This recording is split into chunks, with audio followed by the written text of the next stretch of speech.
दोस्तों, हिंदी सिनेमा का वो नाम जो अपने डांस, अपनी अदायगी और अपनी खूबसूरती के लिए हमेशा सम्मान के साथ लिया जाता है। देश की लाखों लड़कियों के लिए प्रेरणा का स्रोत हैं वैजयंती माला। दक्षिण भारत की वैजयंती माला ने देश और दुनिया में अपने टैलेंट का डंका बजा दिया। वैजयंती माला का जन्म 13 अगस्त 1936 को चेन्नई में रहने वाले अयंगर ब्राह्मण परिवार में हुआ था। उनके पिता का नाम MD रमन और मां का नाम वसुंधरा देवी था। इनकी मां भी अपने जमाने की दिग्गज अदाकारा और नृत्यांगना रह चुकी हैं। 40 के दशक में तमिल फिल्म इंडस्ट्री में वैजयंती माला की मां वसुंधरा देवी का बड़ा नाम था। चूंकि मां एक प्रख्यात अभिनेत्री थी और अक्सर व्यस्त रहती थी, तो वैजयंती माला की परवरिश उनकी नानी यदुगिरी देवी ने की थी। नानी ने वैजयंती माला को छोटी उम्र से डिसिप्लिन में जीवन जीना सिखाया था। नानी चाहती थी कि वैजयंती माला को अच्छी तरह से नृत्य सिखाया जाए। वैजयंती माला की कमर सीधी रहे, इसलिए उनकी नानी उन्हें बिस्तर की जगह हमेशा एक चटाई पर सुलाया करती थी। छोटी उम्र से ही वैजयंती माला की नृत्य शिक्षा प्रारंभ कर दी गई थी। स्कूली पढ़ाई के साथ साथ वैजयंती माला भरतनाट्यम की शिक्षा भी ले रही थी। वैजयंती माला महज 4 साल की ही थी जब साल 1940 में अपने माता पिता के साथ वो इटली की राजधानी रोम गई। वहां सर्वोच्च ईसाई धर्मगुरु पोप के सामने वैजयंती माला ने भरतनाट्यम की एक प्रस्तुति दी थी। 15 साल की उम्र तक वैजयंती माला भरतनाट्यम में पारंगत हो चुकी थी। भरतनाट्यम के अलावा कर्नाटक संगीत में भी वैजयंती माला ने दक्षता हासिल कर ली थी। इसी उम्र में ही वैजयंती माला को फिल्मों में काम करने का पहला ऑफर आया था। वैजयंती माला के मामा YG पार्थ स्वामी भी फिल्मों से जुड़े थे। वो न केवल एक एक्टर थे बल्कि तमिल नाटक लेखक भी थे। यही वजह है कि तमिल फिल्मी शख्सियतों का वैजयंती माला के घर आना जाना लगा रहता था। अपने नृत्य कौशल से 15 साल की उम्र तक वैजयंती माला तमिलनाडु में बढ़िया नाम कर चुकी थी। इसलिए उस दौर के दिग्गज तमिल डायरेक्टर MV रमन ने वैजयंती माला को अपनी फिल्म वाजकई में काम करने का ऑफर दिया।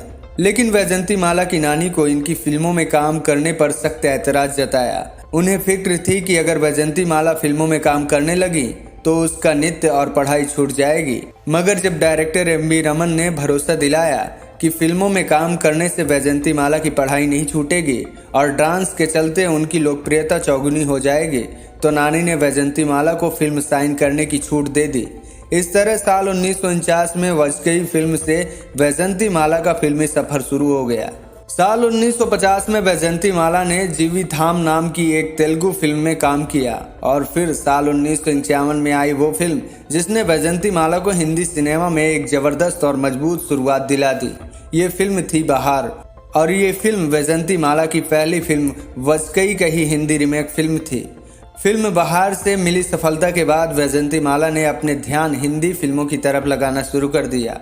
हालांकि वो दक्षिण भारतीय फिल्मों में भी काम करती रहीं, लेकिन वैजयंती माला को ये एहसास हो चुका था कि हिंदी फिल्मों के जरिए वो एक बड़ी ऑडियंस के बीच खुद को स्थापित कर सकेंगी। इसी का नतीजा रहा कि साल 1954 में आई वैजयंती माला की फिल्म नागिन ने सफलता की एक नई इबारत लिख दी। ये फिल्म उस जमाने में बहुत बड़ी हिट साबित हुई। हिंदी सिनेमा में सफलता हासिल करने के लिए वैजयंती माला ने हिंदी लिखना और बोलना सीखने के लिए काफ़ी मेहनत की थी। दरअसल वैजयंती माला चाहती थी कि हिंदी फिल्मों में अपना डायलॉग वो खुद ही बोले। नागिन फिल्म में मिली सफलता ने वैजयंती माला की ये मेहनत पूरी तरह से वसूल कर दी थी। इसके बाद तो वैजयंती माला ने एक से बढ़कर एक हिंदी फिल्मों में काम किया। हिंदी फिल्मों के हर बड़े से बड़े स्टार के साथ सिल्वर स्क्रीन शेयर की। दिलीप कुमार और राज कपूर जैसे सितारों के संग इनकी जोड़ी खूब पसंद की गई। दोनों के साथ इनकी अफेयर की भी खबरें खूब उड़ी। लेकिन सालों बाद अपनी किताब वॉन्डिंग ए मेमोरियर के जरिए वैजयंती माला ने इन खबरों को कोरी बकवास और मीडिया का पब्लिसिटी स्टंट बताया। वैजयंती माला ने न केवल एक्टिंग बल्कि डांस के जरिए भी लोगों का दिल जीत रही थी और केवल शास्त्रीय नृत्य ही नहीं, वेस्टर्न डांस में भी वैजयंती माला बेहद माहिर थे। साल 1957 में आई फिल्म आशा में वैजयंती माला ने वेस्टर्न डांस करके लोगों को चौंका दिया था। इसी फिल्म में किशोर कुमार संग इनकी कॉमिक केमिस्ट्री भी दर्शकों को खूब पसंद आई थी। वैजयंती माला के कैरियर में 1955 में आई देवदास फिल्म का बड़ा ही महत्व रहा, क्योंकि इस फिल्म से लोगों को पता चला कि वैजयंती माला न केवल एक बढ़िया नृत्यांगना है बल्कि एक उम्दा अदाकारा है। इस फिल्म में दिलीप कुमार देवदास बने थे और वैजयंती माला ने चंद्रमुखी का किरदार निभाया था। चंद्रमुखी के किरदार को खूबसूरती से जीने के लिए वैजंती माला को film fair best supporting actor का अवार्ड दिया गया था, लेकिन वैजंती माला वो अवार्ड ये कहकर ठुकरा दिया कि देवदास की जिंदगी में चंद्रमुखी की बड़ी अहमियत है, वो कोई सपोर्टिंग किरदार नहीं है। मैं बेस्ट एक्ट्रेस के अवार्ड को ही स्वीकार करूंगी। उस साल देवदास फिल्म में पारो का रोल करने वाली अभिनेत्री सुचित्रा सेन को बेस्ट एक्ट्रेस का अवार्ड दिया गया था।